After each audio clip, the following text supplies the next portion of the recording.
하나님 말씀은 출애굽기 16장 11절부터 18절입니다. 교독하겠습니다. 여호와께서 모세에게 말씀하여 이르시되 내가 이스라엘 자손의 원망함을 들었노라. 그들에게 말하여 이르기를 너희가 해질 때에는 고기를 먹고 아침에는 떡으로 배부르리니 내가 여호와 너희의 하나님인 줄 알리라 하라 하시니라. 저녁에는 메추라기가 와서 진에 덮이고 아침에는 이슬이 진 주위에 있더니 그 이슬이 마른 후에 광야 지면에 작고 둥글며 서리같이 가는 것이 있는지라.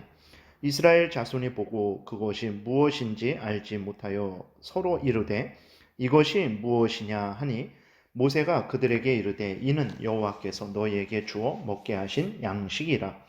여호와께서 이같이 명령하시기를 너희 각 사람은 먹을 만큼만 이것을 거둘지니 곧 너희 사람 수요대로 한 사람의 한 오멜씩 거두되 각 사람이 그의 장막에 있는 자들을 위하여 거둘지니라 하셨느니라. 이스라엘 자손이 그같이 하였더니 그 거둔 것이 많기도 하고 적기도 하나 오멜로 되어 본즉 많이 거둔 자도 남음이 없고 적게 거둔 자도 부족함이 없이 각 사람은 먹을 만큼만 거두었더라. 아멘. 기도드리겠습니다. 살아계신 하나님 아버지 감사합니다. 이 시간 하나님의 말씀을 전하고 듣습니다. 성령께서 역사하셔서 우리를 향한 하나님의 뜻을 잘 깨달아 알게 도우소서. 하나님이 알려주시는 대로 또 잘 믿고 따르게 도우소서. 예수 그리스도의 이름으로 기도드렸습니다. 아멘. 오늘 본문에 보게 되면 이제 먹을 것이 없어서 이스라엘 백성들이 모세와 아론을 원망을 했었죠. 그러나 그것은 모세와 아론을 향해서만 원망한 것이 아니라 하나님을 향해서 원망한 것이었습니다. 하나님은 그것을 다 아셨어요. 그래서 어제도 이렇게 말씀을 드린 것처럼 하나님께서 그 원망이 하나님을 향한 원망이라는 것을 하나님께서 수차례에 걸쳐서 오늘 16장에서 이제 그걸 밝히신 것을 보게 됩니다.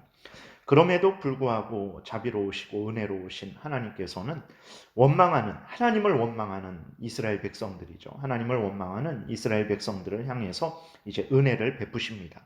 고기가 없고 먹을 것이 없다고 하는 이스라엘 백성들을 향해서 메추라기를 통해서 고기를 주시고 또 만나를 주십니다. 이 만나라는 뜻이 뭐냐면 이게 무엇이지? 이런 의미예요. 이 만나가 뭔지 모르니까 이게 무엇이냐고 했을 때 그것이 만나라는 그 이름이 되어 버린 거예요. 하나님은 이렇게 자비로우신 분이시라는 것을 우리가 기억을 해야 됩니다. 하나님은 진실로 은혜로우신 분이십니다. 그러므로 여러분 우리가 무엇이 부족한 그러한 인생을 살아갈 때가 많이 있죠. 그리고 또 어렵고 힘든 일을 당할 때가 많이 있습니다. 그럴 때에 우리가 어떻게 해야 되겠습니까? 자비로우신, 은혜로우신, 전능하신 능력으로 우리에게 채워주시는 하나님을 향해 불평하고 원망할 것이 아니라 하나님께 기도하고 도움을 구해야 됩니다. 오늘 본문에서 하나님을 향해서 원망하는 이스라엘 백성들을 향해서도 하나님이 고기와 먹을 것을 주셨단 말이에요.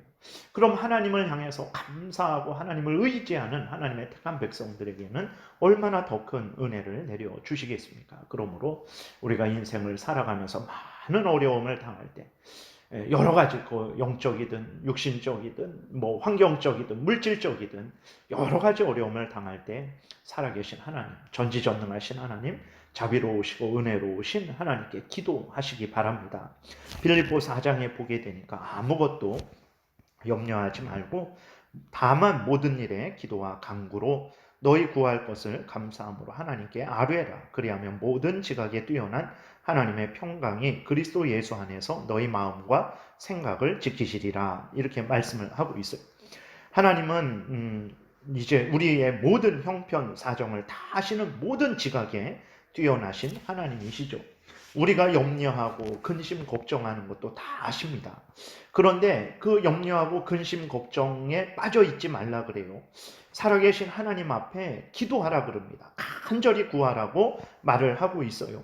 그러면 하나님, 전능하신 하나님, 우리의 모든 형편 사정을 아시는 하나님이 우리에게 은혜를 내려 주신다라는 거예요. 우리가 염려하고 근심하고 걱정할 때 우리에게 은혜를 내려 주셔서 힘을 주셔서 지혜를 주셔서 피할 길을 주셔서 채워주셔서 치료해 주셔서 능력 있게 해 주셔서 인내하게 해 주셔서 우리의 염려, 근심, 걱정을 사라지게 하고 우리 마음에 평강을 주신다라는 것입니다. 그러므로 정말 하나님이 예수 그리스도 안에서 우리의 아버지가 되셨습니다. 우리는 예수 그리스도로 말미암아서 하나님의 자녀들이 되었어요. 그러므로 우리에게는 뭐 대통령 정도, 일국의 대통령을 자기 아는 사람으로, 가까운 사람으로 두었을 때 이 땅에서 얼마나 그 혜택을 누리고 살아가는 것을 우리가 보게 됩니까? 그런데 살아계신 하나님을 우리의 아버지로 두었는데, 우리가 하나님의 자녀가 되었는데 살아계신 하나님께서 우리에게 은혜를 내려주시지 않겠습니까? 그러므로 하나님께 기도하라는 거예요. 그러면 하나님이 은혜 주셔서 근심, 걱정, 염려에 빠져있는 우리들의 마음을 평안케 하시고, 또 하나님께서 그 근심, 걱정, 염려로 인한 그 문제들을 해결해 주신다라는 것입니다. 그것이 있는데도 견딜 수 있도록 힘과 지혜와 인내를 주시기도 하시고, 하나님이 그것을 없애주기도 하시고 고쳐주시기도 하시고, 여러 방법으로 하나님께서 은혜를 내려 주실 것이니까 원망 불평하지 말고 염려 근심하지 말고 감사함으로 하나님께 아뢰라, 이렇게 기록이 되어 있는 것을 보게 됩니다. 이스라엘 백성들이 앞에서 말씀드렸지만 하나님을 향해서 원망했는데도 하나님이 그들에게 그 고기와 만나를 주셨는데, 하나님을 신뢰하고 의지하는 그 하나님의 자녀들을 향해서는 얼마나 더 큰 은혜를 내려 주시겠습니까? 하나님을 굳게 믿고 어떤 형편 처지에 처하더라도 낙심하지 말고 하나님이 계시니까 우리 아버지 되신 하나님께 간절히 기도하시기 바랍니다. 그리고 하나님은 이제 만나를 주시면서 이스라엘 백성들이 행해야 될 지침을 말씀해 주세요. 16절부터 보게 되니까 한 사람이 한 오멜씩 거두라, 이렇게 말씀을 하세요. 한 오멜은 약 한 2.2리터 정도 됩니다. 분량이 꽤 되죠. 이스라엘 민족이 만나를 거둘 때에 근데 2.2리터씩 한 오멜씩 거두라고 그랬는데, 이스라엘 민족이 그렇게 만나를 거둘 때 하나님의 뜻대로 딱 그 정도 거두지 않았어요. 어떤 사람은 적게 거두기도 했고 어떤 사람은 많이 거두기도 했죠. 그러나 결과적으로 이렇게 봤을 때 그들이 되어 보니까 많이 거둔 사람도 남음이 없고 적게 거둔 사람도 모자라지 않은 거예요. 모두가 하나님의 은혜 가운데 각각의 분량을 이제 차지하게 된 거죠. 하나님께서 정말 그렇게 말씀하신 대로 이루신 것을 우리는 보게 됩니다. 그런데 여기에서 이렇게 주의할 것이 있는데, 무엇이냐면 이 말씀을 가지고 우리가 모든 사람이 더 갖지 말아야 된다, 덜 갖지 말아야 된다, 공평하게 똑같이 소유해야 된다라는 주장을 해서는 결코 안 되는 것입니다.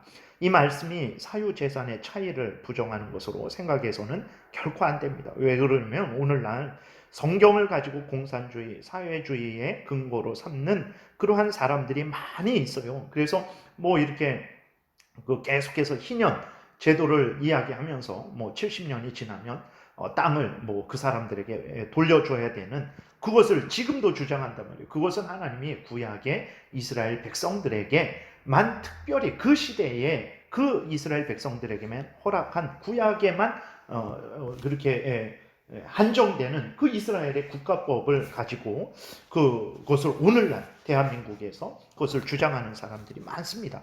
그래서 성경을 근거로 해서 이렇게 사회주의, 공산주의의 주장을 하는 일들이 많죠. 심각한 것은 왜 그러냐면, 우리가 경계해야 되는 것은 왜 그러냐면, 오늘날 우리나라의 현실을 보게 되면 국민들의 그러한 정신 세계가 사회주의, 공산주의화 되어가고 있는 경향이 아주 심하기 때문에 그렇습니다. 우리는 그럴 거예요. 여러분들도 지금 이 설교를 듣고 계신 분들도 아니 무슨 공산주의입니까? 정말 그 색깔론 당치도 않은 그러한 판단입니다 라고 이렇게 반문을 할 수도 있어요. 그러나 실제 입으로 내가 공산주의다, 내가 사회주의다 라고 하지는 않지만 어떤 특정한 사람들만이 아니라 국민들의 정서 전체가 그렇게 변해가고 있는 거예요. 그러한 증거가 무엇입니까? 그 증거 여러 가지가 있지만 그 중에 하나가 바로 부자들에 대한 아주 강한 반감이 우리나라에 있는 거예요. 그래서 여론조사한 것을 보게 되면 부자들이 부정한 방법으로 부를 축적했다라고 생각하는 사람들이 아주 많습니다. 그리고 부자들이 가진 것을 국민들이 나눠 가져야 된다라는 생각을 가진 사람들도 많아요. 정부가 또 그 일을 하는데 정부가 어떤 일을 하냐면 부자에 대한 제재를 가해갖고 그 부자가 불법적으로 그렇게 축적한 부를 뺏어서 가난한 국민들에게 나눠주는 일은 정부가 할 일이다라고 그렇게 생각하는 사람들 의외로 많습니다. 오늘 뭐 안 그런 것 같죠? 그렇지 않습니다. 대기업에 대해서 정부가 심한 제재를 하는 것에 대해서 잘한다 그러잖아요.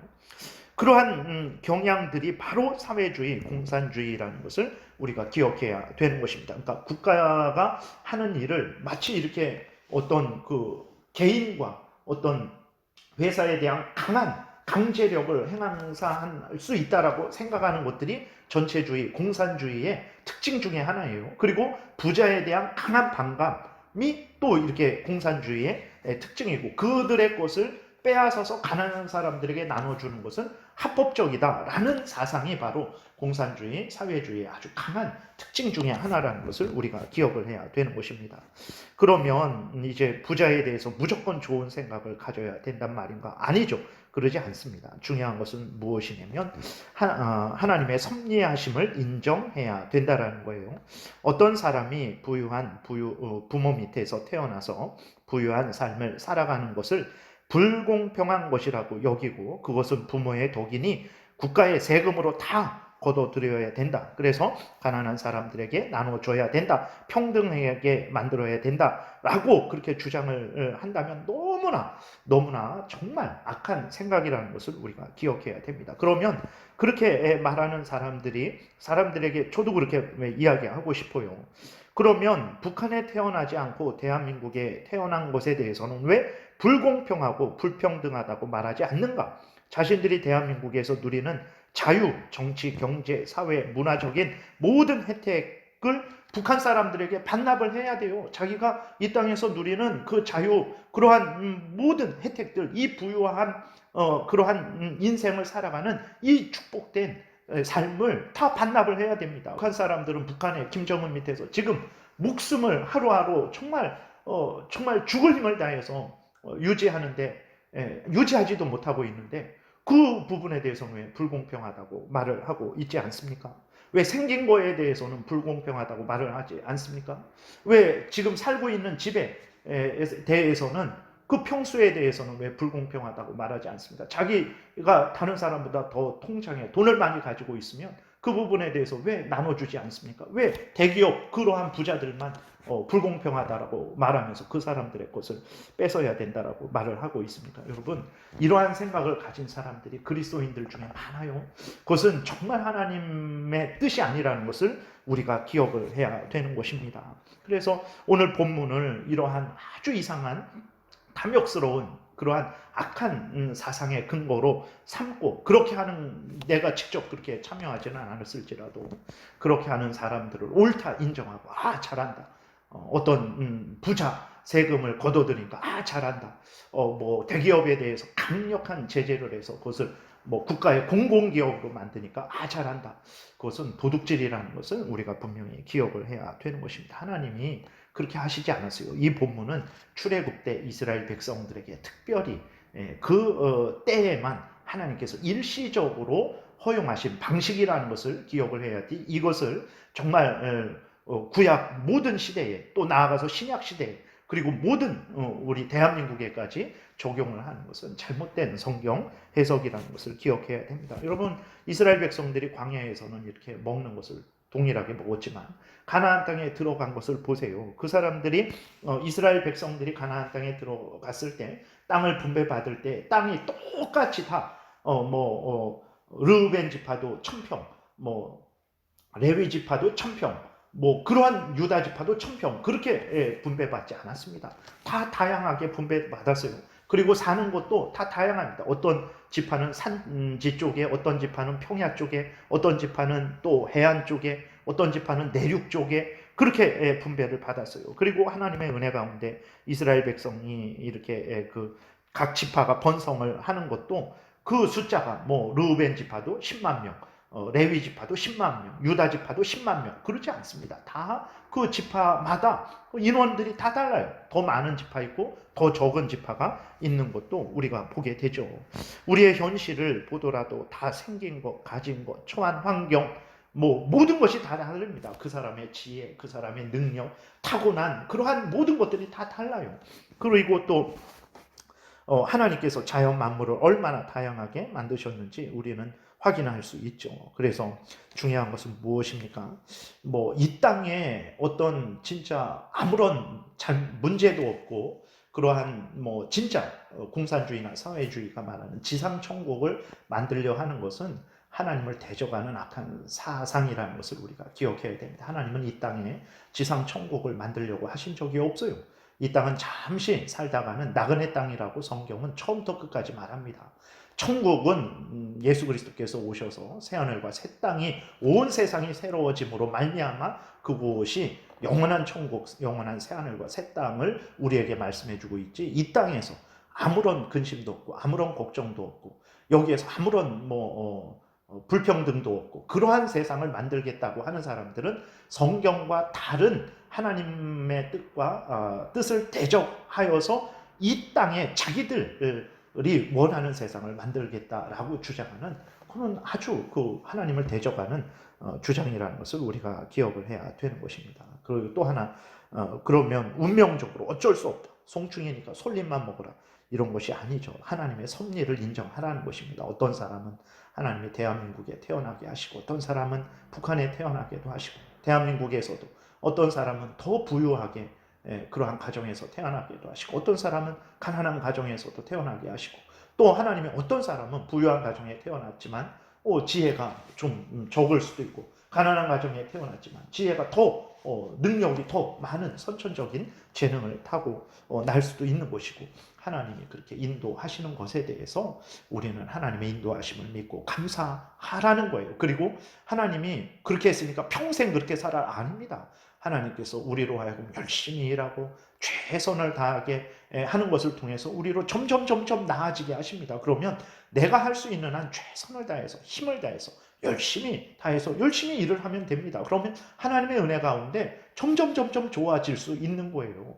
그러한 하나님의 섭리를 인정하고 감사하고 내가 할 수 있는 한에서 최선을 다해서 얼마든지 앞으로 나아갈 수 있는 것인데 그러한 하나님의 뜻을 따르지 않고 모두가 다 불공평하게 부자 것들을 뺏어서 가난한 사람들을 나눠야 주어야 된다라고. 오늘날 민주노총에서 어느 기업에 그 재벌 기업의 곡간을 털어서 우리가 다 가짜라는 그러한 구호들 지금도 제가 거짓말이 아닙니다. 지금 그들이 시위하는데 거기에 그 깃발 들고 거기에 써 있는 내용들을 보면 그런 거예요. 아니 자기들이 저에 비해서도 자기들 그 사람들은 어마어마한 재벌인데 제가 봤을 때 그 사람들은 왜 그 사람들 것은 자기들 것은 내놓지 않고 왜 대기업의 그러한 사람들 것만 그렇게 뺏어서 나누려고 합니까? 참으로 악한 사상이라는 것을 우리가 기억을 해야 되는 것입니다. 하나님이 이러한 모든 것들에 대해서 다 살펴보고 계세요. 그리스도인들이 하나님 앞에 바로 서야 되는 것입니다. 정말 하나님 성경이 이야기하는 것이 무엇인지 잘 깨달아 알아야 돼요. 그래서 이쪽이든 저쪽이든 성경과 다른 말을 하면 경고해야 됩니다. 그 사람들에게 분명히 잘못됐다라고 말을 해야 됩니다. 이쪽이든 저쪽이든 성경에 따르는 그러한 말을 하면 얼마든지 찍어줄 수 있는 거예요. 그리스도인이 정말 혈연, 지연, 학연, 그러한 학맥, 인맥 그러한 모든 것들을 초월해야 되는 거예요. 그러지 않으면 정말 교회도 어떤 특정한 지역의 사람들만 모이고 저 교회는 저 지역 사람들만 모이게 되고 이 교회는 이쪽 정치 성향만 모이게 되고 저 교회는 저쪽 정치 성향만 모이게 되는 참으로 그게 교회입니까? 그게 지역 단체지. 우리가 다시 한번 하나님이 우리에게 원하시는 것이 무엇인지를 분명히 깨달아 알고 성경대로 살아가야 되는 것입니다. 또 정치에 엄청 우리가 관심 가져야 됩니다. 그러나 정말 하나님 앞에서 하나님 말씀에 근거해서 정치에 관심을 가져야 되는 거예요. 그리고 정치가 우리를 살려주는 거 아닙니다. 하나님이 우리를 살려주는 거예요. 우리가 하나님 앞에 바로 서면 역사를 보세요. 악한 왕을 세워서 얼마나 이스라엘 백성들이 고통을 당하는지 하나님 앞에 바로 서면 하나님께서 선한 왕을 세워주셔서 복을 주시는 것입니다. 하나님 제일 우선 중심의 신앙생활을 하면서 내가 가정생활, 직장생활, 내가 또 국민으로서 정치 그러한 활동을 하는 것이지 하나님은 저 뒷전으로 모아놓고 이렇게 정말 모셔놓고 저 정치인이 나를 살려줄 것이다. 이 정치인이 이 나라를 구할 것이다. 그렇지 않습니다. 하나님 앞에 바로 서야 국민들이 바른 생각을 갖게 되고 정치인이 바른 생각을 갖고 모두가 올바르게 살아가게 되는 것이라는 것을 우리가 정말 명심을 해야 되겠습니다. 오늘 특별히 성경을 너무나 잘못 오해하는 사람들이 오늘날에도 너무나 많아서 우리들이 성경을 성경으로 하나님의 뜻으로 해석을 해야 되지 그것을 어떤 특정한 정치 사상으로 해석해서는 안 된다는 것을 좀 이렇게 한번 말씀을 드렸습니다. 기도드리겠습니다. 살아계신 하나님 아버지 감사합니다. 오늘도 은혜를 내려주셔서 감사합니다. 성경에서 알려주는 대로 잘 믿고 따르게 도우소서. 성경을 내 마음대로 해석하지 않게 도우소서. 성경에서 알려주는 그대로 우리 교회가 믿음의 선배들이 공적으로 또 객관적으로 역사적으로 믿어온 바른 내용의 근거에서 성경을 잘 믿고 따르게 도우소서. 예수 그리스도의 이름으로 기도드렸습니다. 아멘.